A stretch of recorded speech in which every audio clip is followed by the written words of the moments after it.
Since we have both gotten into making listicles in this dark time, I thought we could just throw out numbers, like in that old joke about Jews in a prison cell, and then chuckle every time I say rule number 1 or lesson number 13. But anyway, we thought better of it, and I think I'm going to start by just telling the story of how I got into making listicles about autocracy. And what happened was that on election night, I was on standby for the New York Times. I was supposed to write a piece. There were a bunch of writers internationally who were supposed to write a piece on the reaction in a particular country to the election of Hillary Clinton. Which seemed a little optimistic to me, not because, I've sometimes taken credit for having predicted Trump's victory, but basically I think that if something really awful is staring you in the face, it's going to happen. And that was sort of the mastery that allowed me to make that prediction.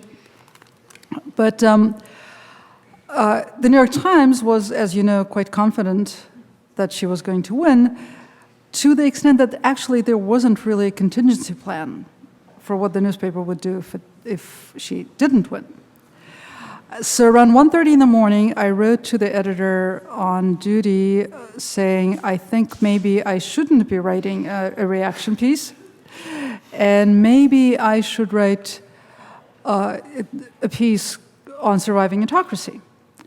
And the reason that one of the reasons that I suggested that and that idea came to me was that around 1 in the morning I had started getting letters, email letters from friends and acquaintances asking, what do we do now? Like I would know, because I'd already run away from an autocratic country a couple of times.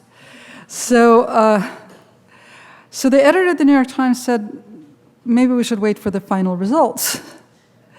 And I said, well, I can make it provisional, but it really doesn't look like the result is going to change. And then he said, nah. And so I sent it to the New York Review of Books, where it crashed the website a few times. And my smartwatch actually got fried by the number of notifications that I got in the first hour after the article was posted. It overheated and went blank. So that's the story of that particular list of lessons for surviving autocracy. Okay, so there's already so much in Masha's story to unpack that I'm tempted to start analyzing Masha and her story rather than just telling my story. But I think I'll try to do both at the same time. One of the things that's in Masha's story, which is very interesting, is a suggestion of who expected Trump to win. So in my world, and my world overlaps some with Masha's world, but not completely. In my world, there were a few groups of people who expected Trump to win, or at least thought that it was plausible and likely and it was a contingency worth preparing for.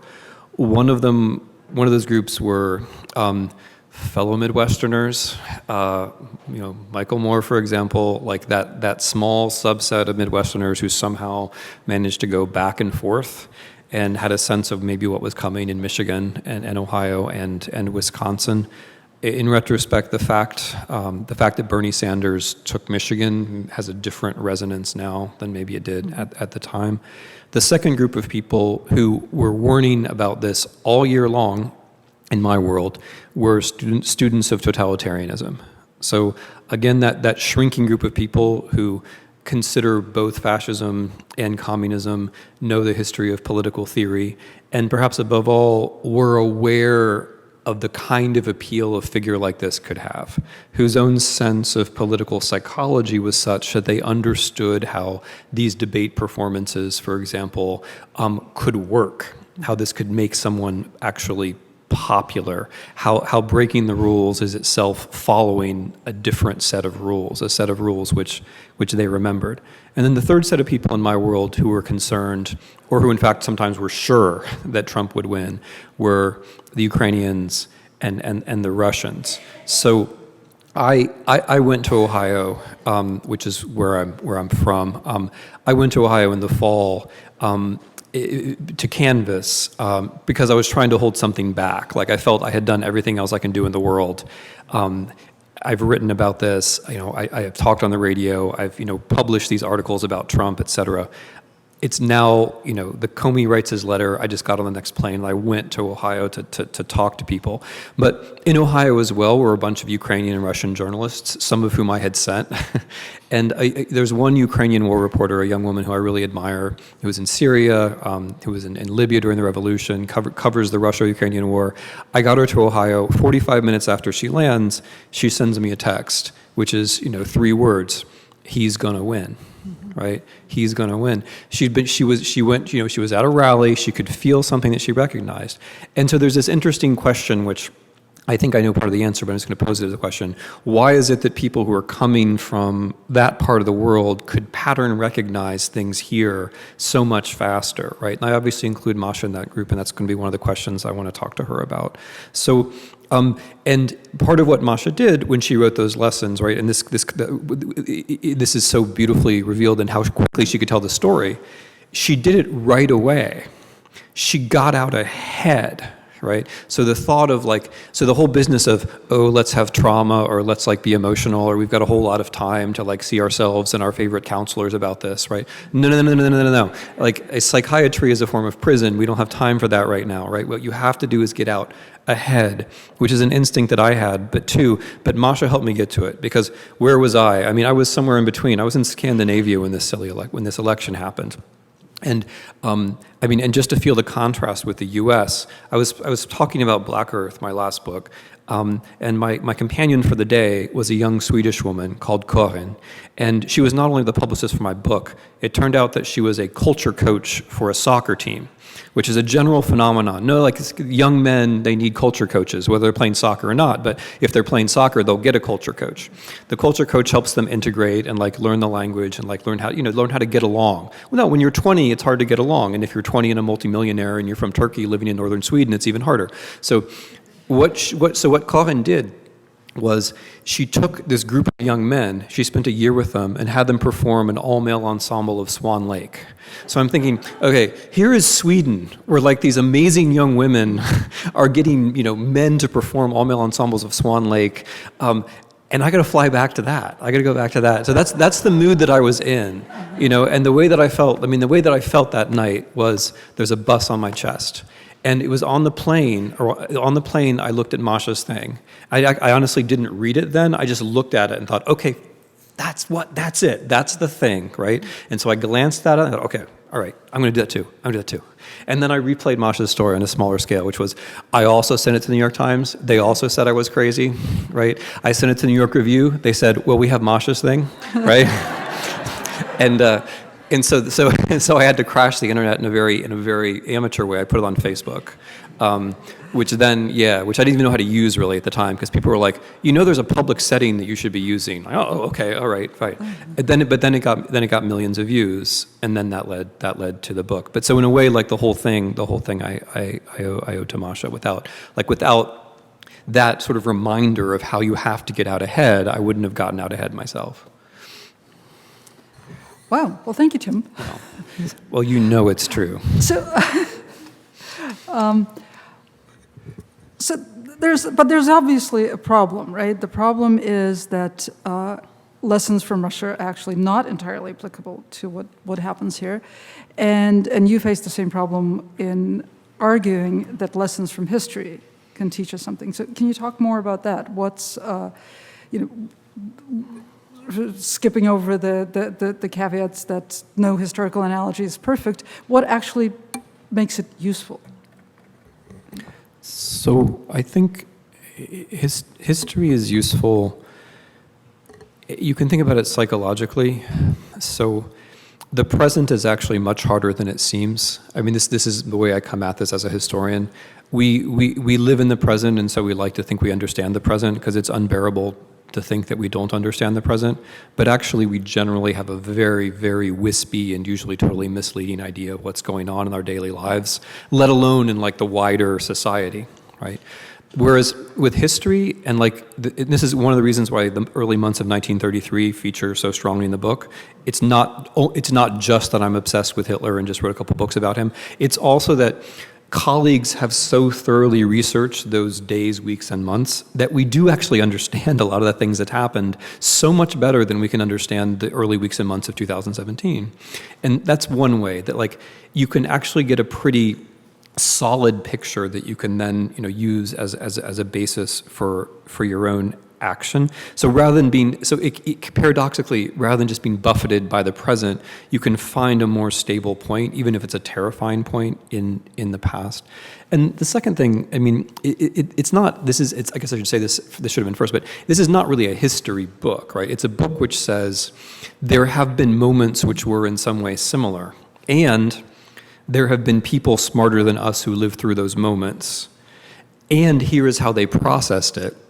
And through the miracle of this thing that we call the printing press, we can actually get access to all of their thoughts, not all of them, some of their thoughts in an hour or a couple of hours, which is important because of getting out ahead precisely, right? So it's not that I would say you can read a history book and that is immediately useful. This was something special where I was trying to say here are moments where there's an element that's similar, and here are observers who saw how people reacted the wrong way, and here's what they recommended.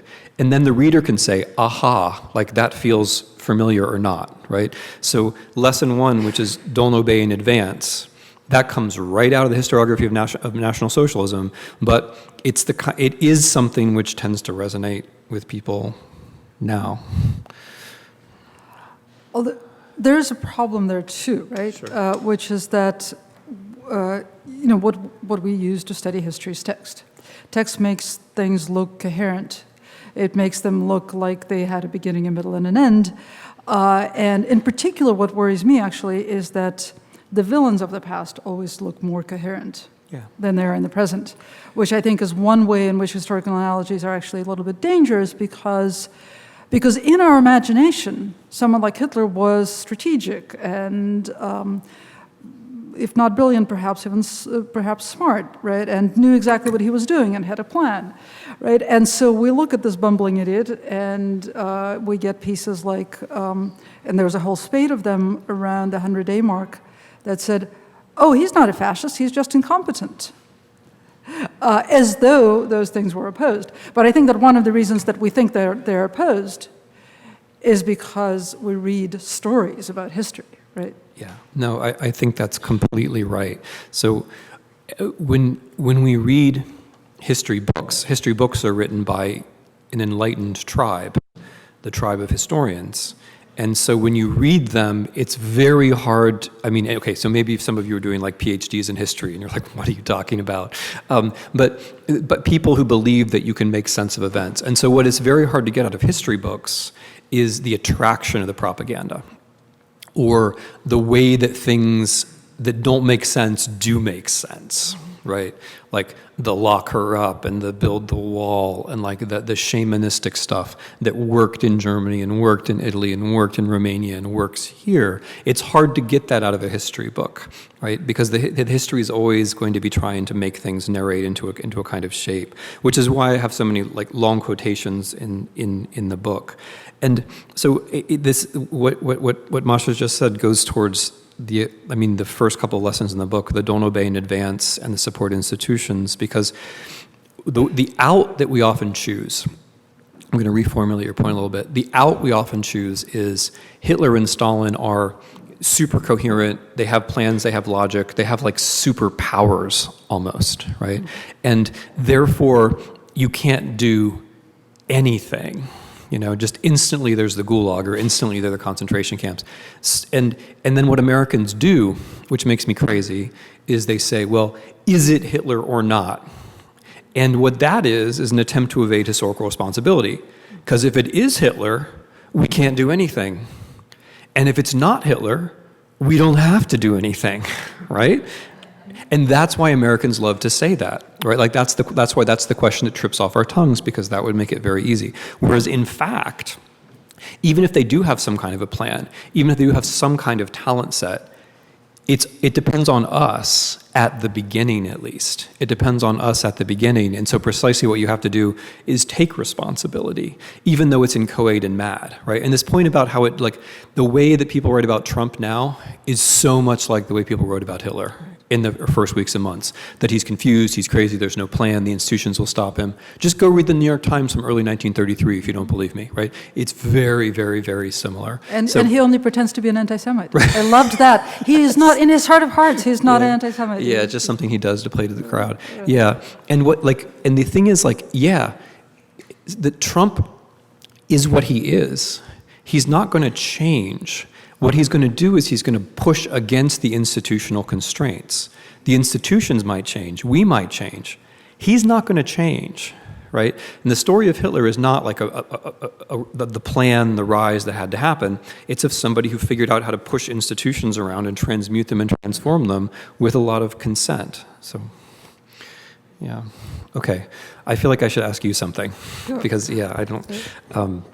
So I want to shift back a little bit to your first story and the point you made as a kind of aside that not everything from Russia applies. Although I feel like the things from Russia that apply is a set that's only getting bigger as time goes by. I wanted to ask you about your position in all of this, because as I go through this, I don't feel like I'm either in Russia or America. Like, I feel like I'm somewhere in between. I don't mean that sort of like in some vague, spacey way. I mean, I read Russian media and I read American media and I see how things circulate and I see patterns and I see attempts to influence. And what's happening in the US now is that people are beginning to see, okay, maybe there's a Russia thing that's, and I don't feel like there's a Russia thing so much as I feel like there's a process, that there are these various circuits. And so I wanted to ask you, as not as just as someone who goes back and forth, but as someone who lives in both of these cultures, do you also experience that in this kind of transnational way? Oh, that's really interesting. There are at least three things there that I want to respond to. So one is the simple thing of how sort of Russia is applicable. And the thing is that I don't actually think that there's a Russia thing, right? And I'll talk about that in a minute. But I think that the experience of living in Russia, and particularly the experience of reporting on Putin and Putinism for nearly 20 years now, has given me a particular set of optics. And so when I look at Trump, I see things, and they're visible. You see them too, it's just you don't have the kind of optics that focus on them. And I'm like, oh, that thing, it's like on his right shoulder, that's exactly it. And then I can point it out, and it makes sense. And Russia is not unique in terms of giving somebody those kinds of optics. I mean, I think people who reported on Berlusconi, like Alex Stille, has been terrific in his commentary for the exact same reason. He's got a special set of glasses that he can look at Trump through. So I think that's a really tricky distinction to make, because of course part of what gives me a little bit of authority is this idea that Russia somehow gave us Trump, right? And so then I can unpack him because I'm from there. But that idea is actually something that I don't subscribe to, right? I think that the investigation should proceed, and I think we'll probably learn interesting things from the investigation. I think that we will probably not learn anything but interesting things from the investigation. I think it will produce a lot of sort of distasteful stories and loose ends. But there's not going to be a coherent story of Russian interference in the election. And in fact, the theory advanced by the intelligence agencies at this point is that Russia interfered in the election by influencing American public opinion, right? Which gets us back to the issue that Americans elected Trump. Russia didn't. But talking about Russia is a way of avoiding the fact that Americans elected Trump. And it's also a way of avoiding the fact that he is now president. Because if you focus on the Russia thing strongly enough, then maybe he will just magically disappear because something will come to light and this nightmare will be over. So in a way, it's like the is he Hitler, is he not Hitler thing. Did the Russians bring us Trump? And if you can find a way to answer yes, then he somehow disappears. He doesn't. So and then the third point, which is I think probably what you're really asking about, is this very strange sense that. That Russia and the United States are getting closer in some way, right? There's a conversation, and some of it is not new. I mean, when I was reporting my book on the Boston bombers, I was really struck with how I would find the same phrases and the same conspiracy theories, but like the exact same sentences, word for word, would be repeated to me by people, in Las Vegas and in Tokmok in Kyrgyzstan. And obviously we understand that there's technology, but there's also something else, which is much more than technology. It's that these conspiracy theories were tapping into the same kind of need, right? And the same kind of process in both countries. And so something like that is happening, right? I mean, these two countries have vastly different historical legacies and vastly different political cultures. And what is actually going to happen here is vastly different from what happened in Russia.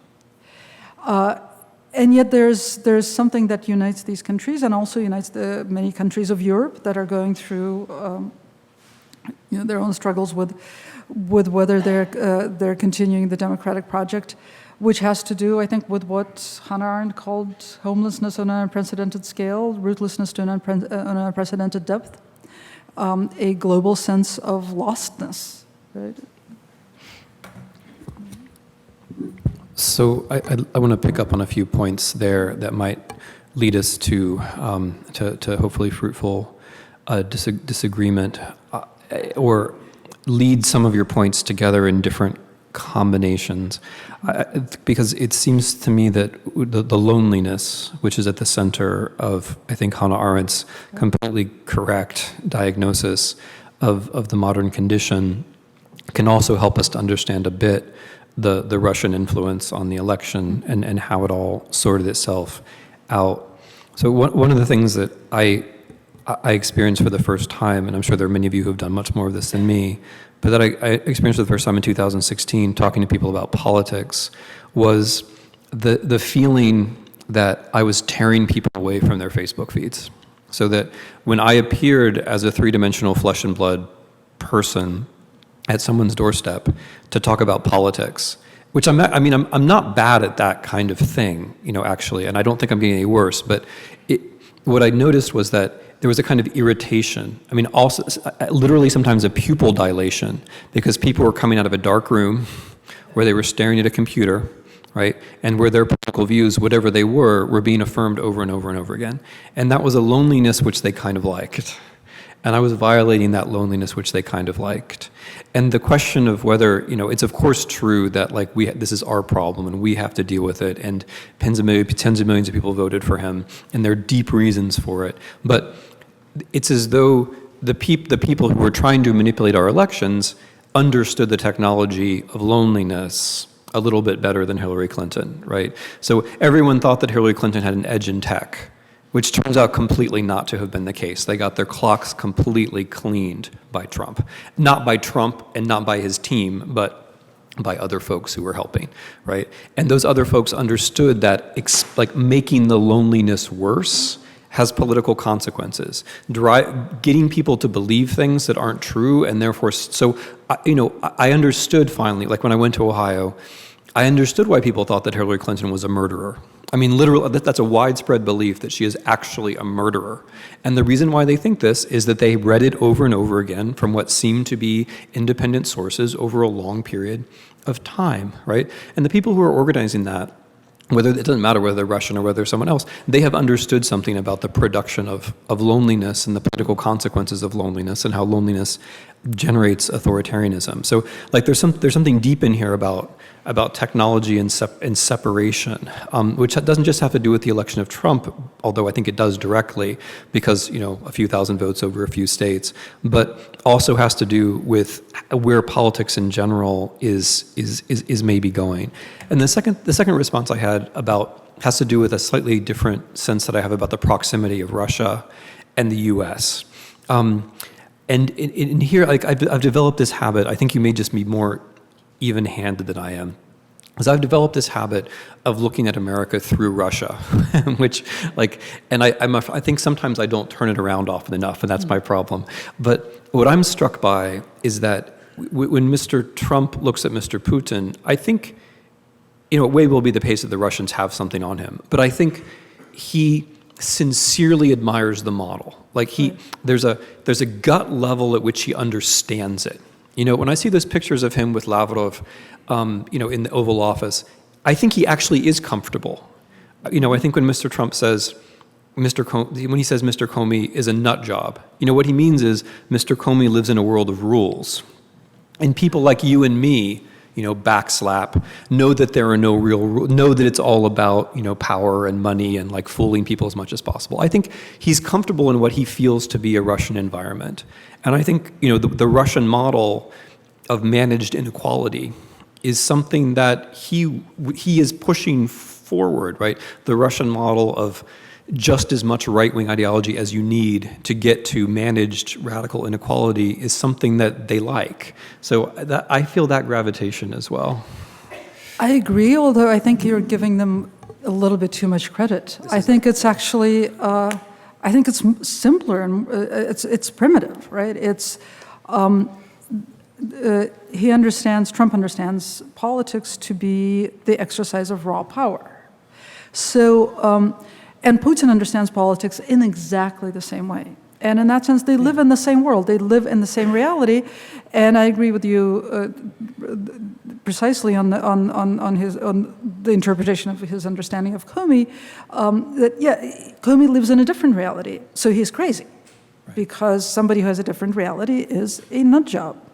And so in that sense, he lives in the same reality as not just Putin, but any other strongman with whom he actually has an easy time talking and bombing Syria over chocolate cake, because all of that makes sense, including sort of the satisfaction that you derive from both a good dessert and a good missile launch, and that's another reason why I think it's so dangerous to sort of dismiss Trump as ignorant, because that view of politics as, that sort of aggressive ignorance, that militant oversimplification lies actually at the heart of these kinds of movements, right? The constant message is, you have been lied to. The elites have grabbed all the power by misleading you into believing that things are complicated, that we need expertise, that we need excellence, that we need deep thought and discussion. Actually, all ideas can be communicated in 140 characters. People who have no qualifications are the best people to lead any federal agency. Also to destroy it, which is really the business of government, because government should not be doing anything but exercising raw power, right? And that is inseparable from ignorance. It's inseparable from incompetence. It's incompetence as a program, which is very much, what Putin has wrought in Russia in a subtler way, but the basic sort of understanding of the world as rotten, as fundamentally corrupt, as simple in that very base way, that's an understanding that they share. And the amazing thing to me is that for years Russians would encounter Americans in any sort of setting when journalists are talking to each other, or politicians are talking to each other, or businessmen are talking to each other, and there inevitably comes a point when the Russians will say, "Oh, come on. Just stop it." We know everything is for sale. We know everything is rotten to the core. You just insist on pretending that it's not. You insist on pretending that you have beliefs and values and principles. Just stop. So I think that's a beautiful explanation of a process which is ongoing. And I mean, a gloss I would put on it would be the question of truth, right? So, I mean, in addition to there aren't really any virtues and there aren't really any rules. And if people tell you they're rules, those people are just trying to deceive you. Or in the hard version of this, the fascist, the Nazi version, those things which people tell you are rules are in fact, protocols, right? Like those things that people tell you are rules were dreamed up by some international elite to keep you down. So don't believe in the rule of law. Don't believe in any kind of universalism, because anything which appears to be a rule that we should all follow is in fact invented by some group behind the scenes who's trying to keep the real people down. I mean, that's what fascism says. That's what Hitler says very, very precisely. But one of these universal things is truth. And I mean, here again, I see in a kind of rough and ready way, Trump repeating a pattern that one did see in Russia. It's now done, where first you fill up the public sphere just completely, without any conscience. You fill up the public sphere with stuff which isn't true. Then you say that it's the journalists who are responsible for all of this, and at the end of it, you win by people being cynical about truth. And that's, that demobilizes, to use a good Russian word, like that demobilizes. It makes it hard for people to mobilize, because if you don't think there's truth, then how do you trust anyone? And if you can't trust anyone, how can you organize?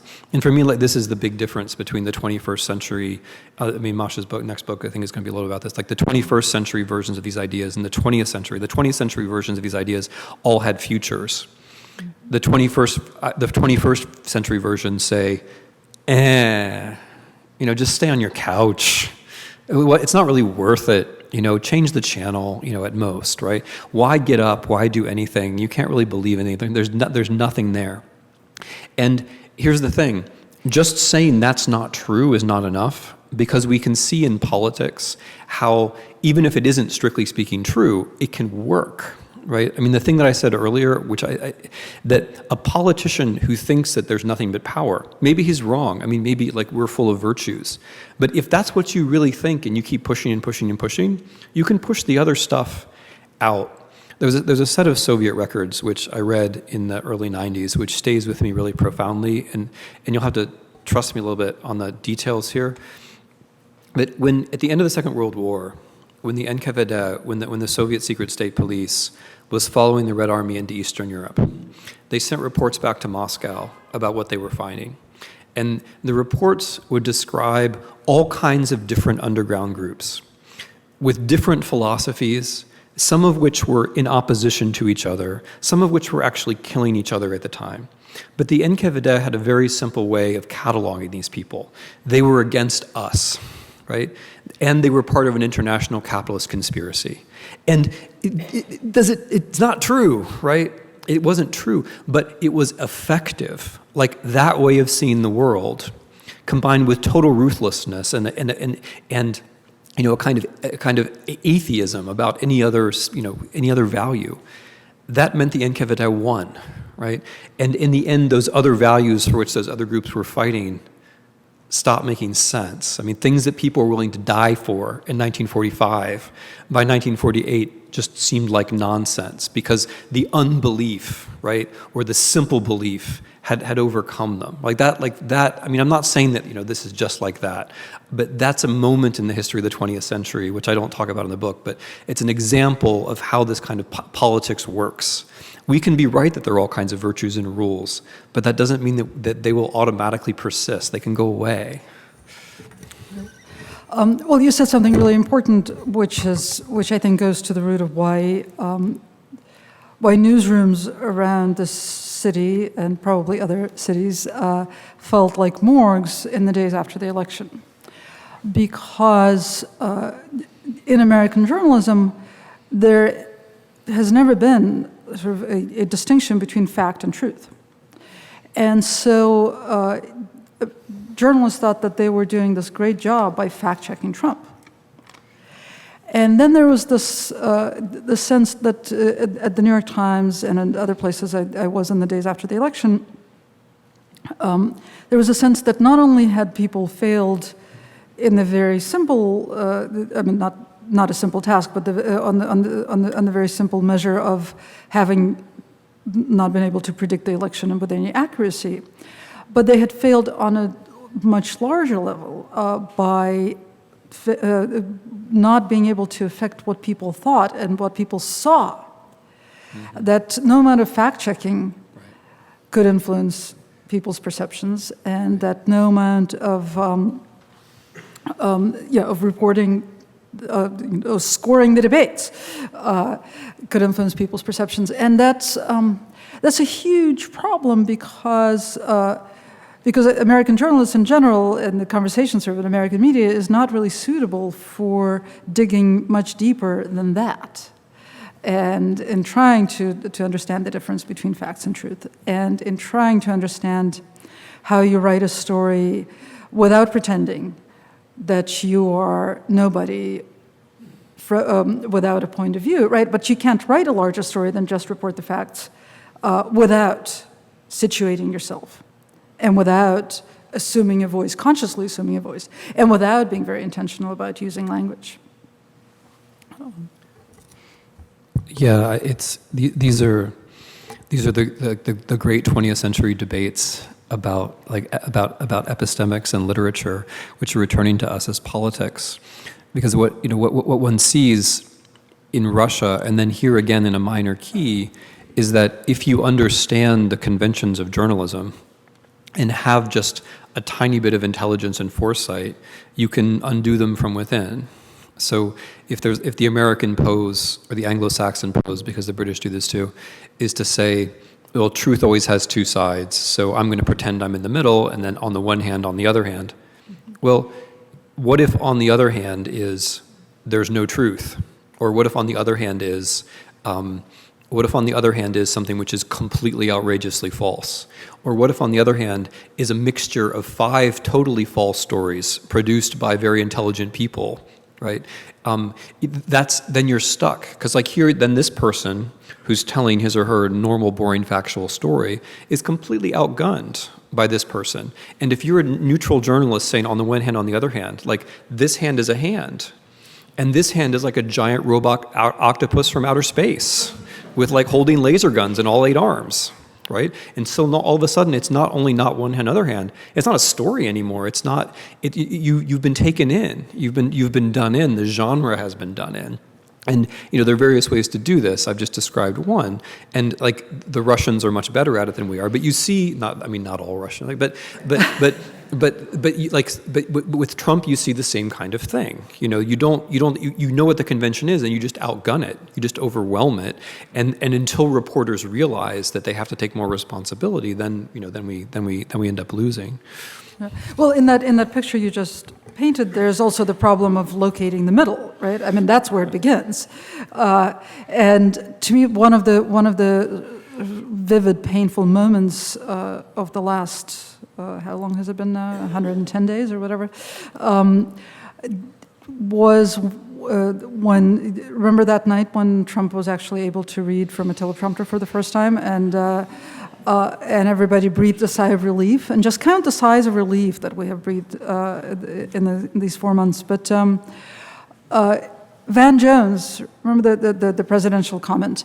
What was really interesting to me about that comment was not just that he found a way to praise Trump. Was really interesting was the way he set it up. He said, for the last, how long had it been? A couple of months. Some people have wanted Trump to continue to be the insane clown. And some people have wanted him to become president of all Americans. And now he's become presidential. But by doing that, Van Jones was placing himself, he was creating a conceptual center, right, where he was placing himself. And that center is Trump. And so then on the one hand, on the other hand, is on the one hand or the other hand of Trump. Yeah. Right, and the center has shifted completely. Yeah. No, that's such a beautiful illustration, and I just stress one more aspect of that story. So, if it goes with normalization, right, which is a great word from from Czechoslovakia in the 1970s, normalization, the idea that after, here's the cool thing about it, or the interesting thing about it, after the Warsaw Pact invades Czechoslovakia in 1968, the Czech communists are asked to normalize themselves, right? And that very word normalization, this kind of the imagination of this center point, this place where things are going to be normal, right? Which raises, which does away with the question of what is actually normal or what would be good. What's normal is the fact that you got invaded for trying to reform. What's going to be normal is that you're going to just adjust for the rest of your lives to everything. That's what Václav Havel then writes against, and I use Havel a lot in the book. Now, the reason I'm thinking of normalization is that this is a normalization story where the only alternatives you can see are, okay, more pressure from the Red Army, less pressure from the Red Army. But you're not thinking, what is America? What is actually happening? And therefore you don't see. So like the real story that evening, in my humble opinion, was that Trump invited these family members of people who had been victims of crimes by, supposedly by undocumented migrants. That's the real story, because that's a form of politics where you say some criminals are worse than other criminals because of where they come from. And then that invites Americans to think of themselves not as citizens, but as members of some group where there's a little minority which has connections to the outside world, and then our politics are going to devolve into a kind of denunciation, which of course is then followed a couple of weeks later by an actual denunciation office in the Department of Homeland Security, which you're now supposed to call if you think an undocumented migrant committed a crime against you, right? That was the real story that night. That was the meaningful thing that happened that night. But by getting drawn into this particular geometry, by accepting, someone else's notion of the two possibilities of normal, you then don't see what's actually happening, and then you don't do your job. Speaking of normalization, I actually was reminded yesterday of this wonderful experience I had several years ago. I had the papers from the file of the founder of sort of the protest part of the dissident movement in the Soviet Union, Alexander Yesenin-Volpin. And I had the pleasure of giving him the documents that contained the medical conclusion in his case. He was deemed insane because he thought that he could actually create change through individual action in the Soviet Union. And he was in his 80s, he'd been living in this country for about 30 years, and he was so delighted to get that, to actually have it down on paper, that he was considered insane because he believed in creating change through individual action. But that paper was also true. It was insane to think that in the Soviet Union, in the sense that it wasn't normal, right? That's the sort of thing that can be taken away from you when it becomes normal to believe that you can't actually create change. You actually don't have agency. To believe in agency becomes a form of insanity. And that's one of the things that, switching sort of topics entirely, it's one of the scenes that I flash back to whenever somebody argues for removing Trump from office for psychiatric reasons, or for mobilizing the psychiatric profession to publicize his insanity. That just really gives me the creeps, and I don't know whether it's because I come from Russia that I have such a deep distrust of that kind of that kind of proposition. Okay, you're just going to toss that over to me. Yeah. Yeah. So I think it is because you're from Russia, and it's not just a Soviet thing. It's happening now. I mean, in Crimea, Crimean Tatars are being put in psychiatric prisons because they believe that Crimean Tatar society is a real thing, or they insist on talking about the deportation of Crimean Tatars in the Soviet Union in 1943. They're being put in psychiatric hospitals. They're getting involuntary psychiatric treatment. So this is something which is still with us. Are we reaching the point maybe where you would helpfully sort of walk over and, we are, okay. So we can take about 15 minutes of questions from the audience, and I can bring the mic to you. We'll start in the back.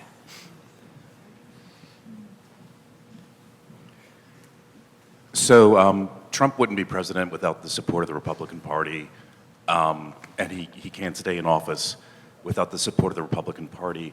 And I was wondering if you could speak in your experience or knowledge of history, how much party politics plays in the support of these kind of totalitarian strongmen. Okay, I'll take a couple cracks at that and give Masha time to come up with something better. So parties are interesting institutions, not foreseen in our Constitution, for example. We've gotten used to parties as being essential elements of what I would call the constitutional pluralism of our country. We are in a strange situation now, I think an unhealthy situation, where one of the parties is doing too well. And I don't mean this because I disagree with the policies of the Republican Party. I mean it in a structural sense, that they've gotten themselves into a situation that, according to the popularity of their party and its policies, they should never be in. They shouldn't control the presidency, both houses of Congress, and more than 60% of the state houses and the Supreme Court, given the popularity of them as people and given the popularity of their policies. And this is unhealthy because if you get into a situation which you shouldn't democratically be in, then you start to think of undemocratic ways of staying there, right? And this is lesson, I think, 4 of the book, to beware of the one-party state. So even if the Republicans don't have some kind of malign plan to create a one-party state, when you get to a situation undemocratically, the temptation is always to make the system one step more undemocratic rather than to get your hats handed to you in the next election, right? And the system, with the money in politics, with the gerrymandering, with the voter suppression laws, with the Electoral College, we have a quasi-democratic system, right? And what I worry about is that we'll be moving towards a one-party state, even without ideology, just because of the self-interest of the people involved. Now, second thing I wanted to say was, I think inside your question implicitly was, when do Republicans abandon Trump? And here, I am not particularly optimistic. I mean, I don't think that this party abandons Trump until things, and I think the party never abandons Trump. But I think you only get you will get a few people splitting away at the moment where things are unprecedentedly awful in the United States of America, but not before then. When there's some kind of utter crash, then enough Republicans might split off. That's about as far as I can imagine. I agree, actually. I would just add that this very simple idea of American exceptionalism, that this is a more perfect union, and therefore none of what's been happening in the world up until the American election seemed to make most people here consider even the possibility that the processes in this country had anything to do with the processes going on in other countries. And I think that the realization that that's not the case lasted maybe less than 24 hours before most people did a complete 360-degree turn and arrived at a place where what had happened here was the most tragic tragedy that had ever happened anywhere, and therefore was in no way connected to the things that have happened elsewhere in the world. But this country is not a more perfect union. This country, like other countries, is a country that has groped its way toward democracy for some of its history and groped its way away from democracy at other points of its history. Democracy is not a thing that is definable and achieved. Countries are either becoming more democratic or less democratic. And this country, I would argue, has been becoming less democratic for a number of years.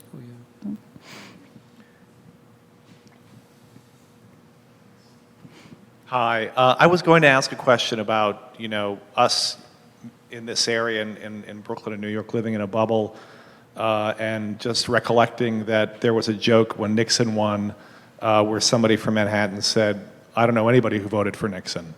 And it just reminds me of, like, during the election, talking to people in upstate New York and in Pennsylvania who just talked about sign after sign for Trump in people's front yards. And I'm wondering if you have a comment about not just the credulity of people who voted for Trump, but also our credulity at not realizing the possibility that that might happen.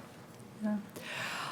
You know, I think everything you said is true, but I also think that it's important to consider it from a different perspective as well, which is that I think that this sort of beating ourselves in the chest thing and saying everybody lives in a bubble, there's a right-wing bubble and a left-wing bubble, is actually false equivalence. A larger number of people in this country actually live in something that resembles a healthy public sphere, right? In the sense that people who do as little as read the New York Times and listen to NPR are actually routinely exposed to opinions that they don't share, and routinely get answers to questions that they didn't ask. And people who live in the Breitbart bubble don't. And there's a significant difference. And if you look, and there are pretty good studies of how information travels, you will see, again, a larger number of people in this country who live in a universe in which information travels, and it bubbles up and it trickles down, and there's cross-pollination among different segments of the web.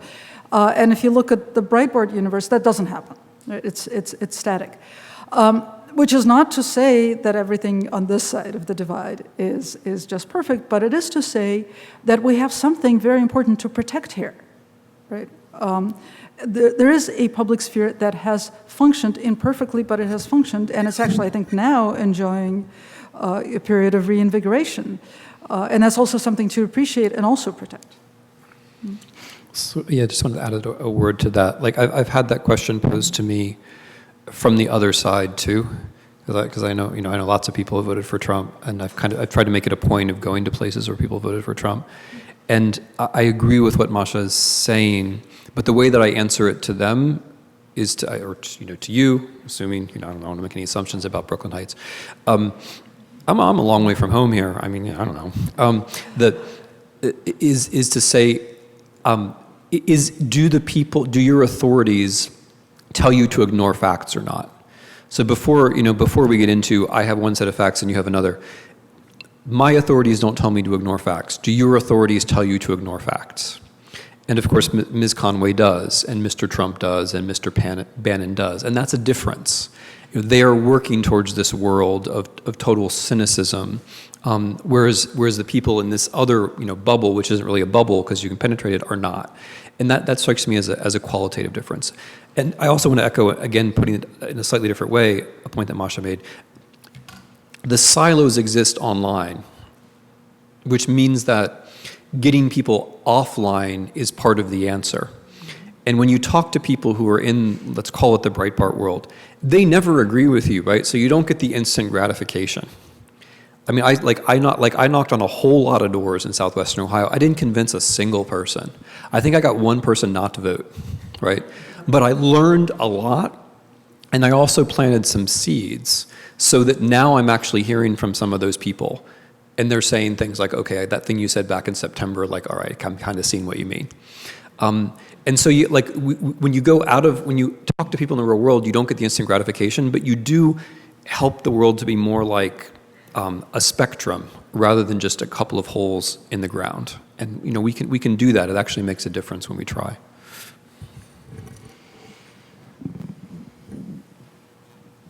Yeah. Hi. I have a question about the going back to the election, and you did mention the conspiracy theories. Do you think that, in addition to the media sort of getting it wrong, that the candidate Clinton, of course, got it wrong, but should she have pushed back against and taken the conspiracy theories and taken them to task, or was she sort of in a bubble of, like Obama with birther, and that we just don't have to pay attention to those? accusations. And I realize that it may be very difficult to push it back against them, but should she take responsibility and get out there, or have done that? You know, I have a lot of issues with the Clinton campaign. That's not one of them. My big two are probably, and they're not equal. So a small one that has to do with the conspiracy theories was that she did what people often do, which is try to counter his conspiracy theories with hers. Which is not to say that there was no, I'm not saying that there were no facts pointing to Russian interference with the election campaign, and the Clinton campaign was aware of some of those facts. At the same time, the way the Clinton campaign peddled it was a conspiracy theory, right? And I think that that's peddling conspiracy theories is basically a bad thing, and also not a great way of countering conspiracy theories. But I think the bigger problem was that he ran on a, I mean, she didn't know what she was dealing with, right? She was, the campaign was calculating, votes according to an outdated algorithm, as though you can create an algorithm for something that is always a singularity that happens every 4 years, right? He was running on a campaign of an imaginary past, and she kept saying, no, things are just fine the way they are. That's not a way to counter the imaginary past. In order to counter the imaginary past, you have to propose a glorious future. There was nothing in the Clinton campaign that addressed the future. Her slogan was, we're great because we're good. And if you don't feel included in that sense that we're great because we're good, then you're obviously not somebody that the Clinton campaign is addressing. So let me take the opportunity to say something broader about what I think is happening in the politics of the West. I think what we had in 2016 was an example of a general genre where it's not so much right versus left, because it's hard to say that Hillary Clinton is left. It's hard to say Donald Trump is right exactly either. What we tend to have in these big, like, presidential level campaigns now is fact versus non-fact. And I think that's okay. I like the thread of fiction is out there. I understand it. Like, it's, it's terrible. It's part of history. We can't wish it away. I'm going to be on the fact side. If you're going to be on the fact side, and this is what Hillary Clinton was. I mean, yeah, it's true, there were some moments, but she was basically a factual candidate. If you're going to be on the fact side, you got to be interesting. You can't be boring. Like, the burden, if you're going to be factual, is to be interesting, because the fictional people are always interesting.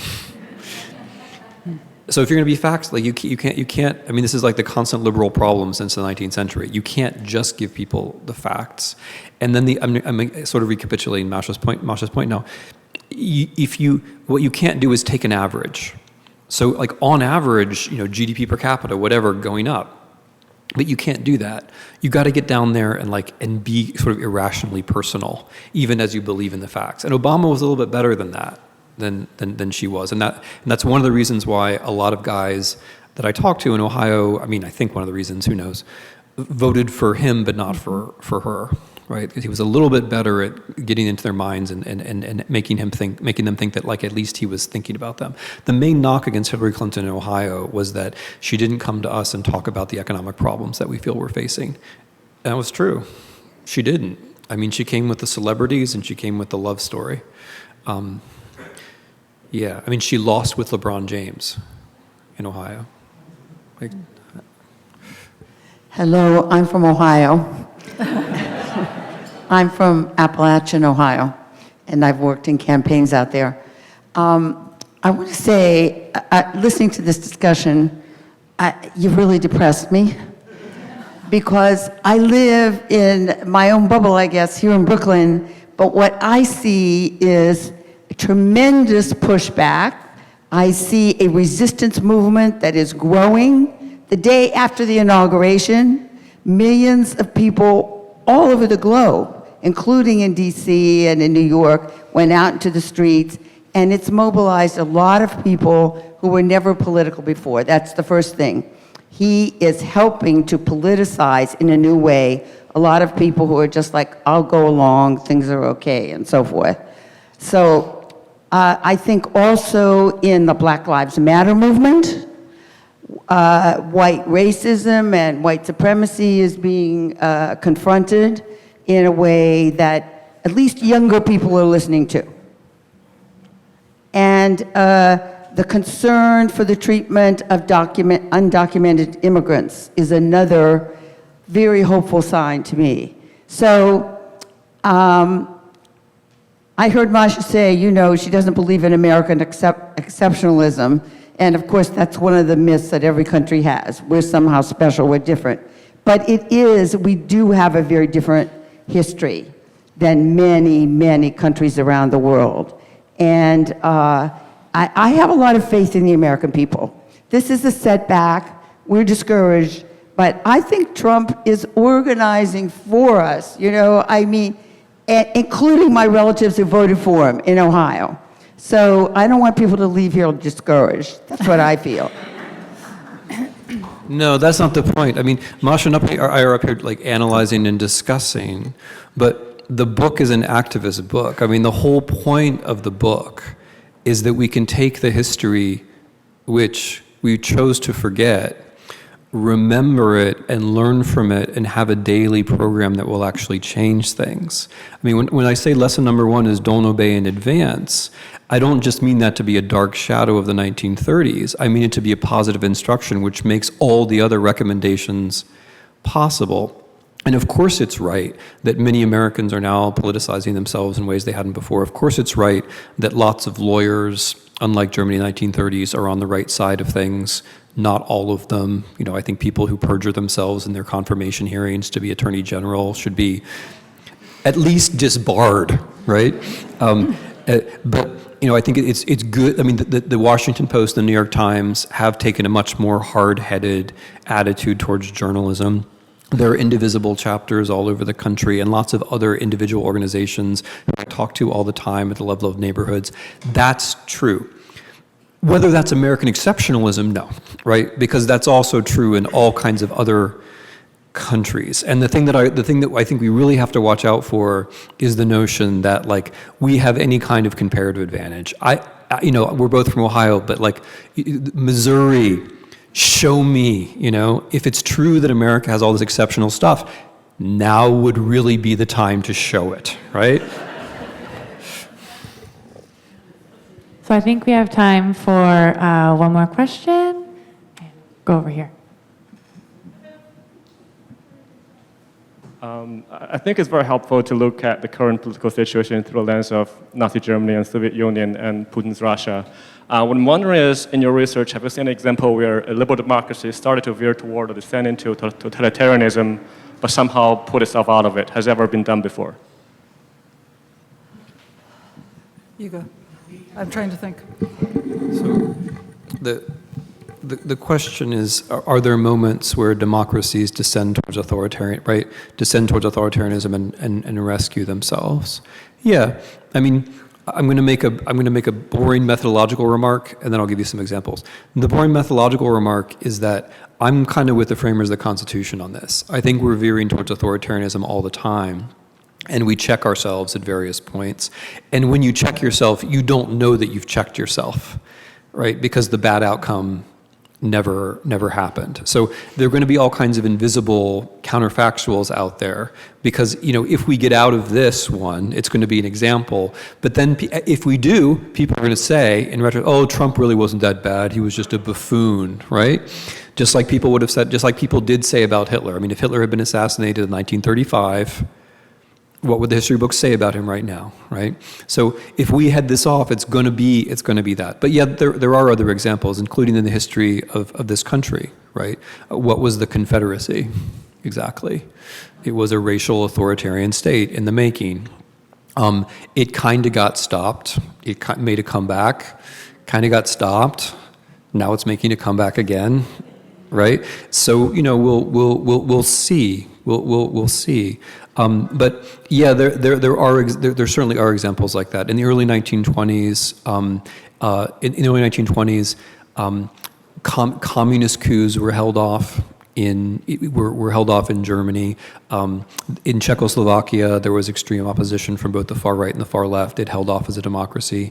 It does happen, right? It does happen. But here's the fundamental point I want to make.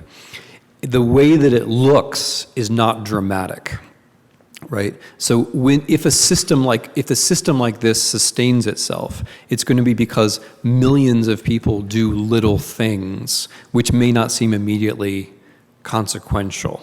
And then when you win at the end, there aren't going to be the F-16s flying overhead, right? It's going to feel like, okay, now there's a whole lot more we have to do, right? Because where we can't be thinking is, let's just get back to 2016. Because the country had, this is kind of where Masha started. We had a lot of problems in 2016, and some of them are why we are where we are now in 2017. And part of the point of all the activism, at least I think, right, and this goes also to Masha's initial questions about history, like, does it matter whether the historical examples line up perfectly or not? A lot of the point of the activism is that you can't, your question is a deep one for this reason. You can't know in what bad way it's going to go. Like, I'm comfortable that unopposed, this would go in some very bad way, right? My personal intuition is kleptocracy with just as much fascism as necessary to maintain kleptocracy. But you can't know for sure that, but nevertheless you have to act. But if you do act, you're not just acting against, you're acting for, because you're making yourself and the people around you slightly different kinds of citizens. And then if you do get out to the other end, you don't know what you've prevented, but you've maybe created some of the conditions to make a better civil society at the end of it. That's how I see that problem. That was a beautiful answer. I'll give a much simpler one, which is there's the example of Italy, which is recovering after a 20-year slide into darkness, and it wasn't over until until Berlusconi had run the Italian economy into the ground, until life, and this is something that Tim said, until life became so bad, so unprecedentedly bad for a majority of Italians, that cycle was broken. Well, thank you both very much for being with us this evening.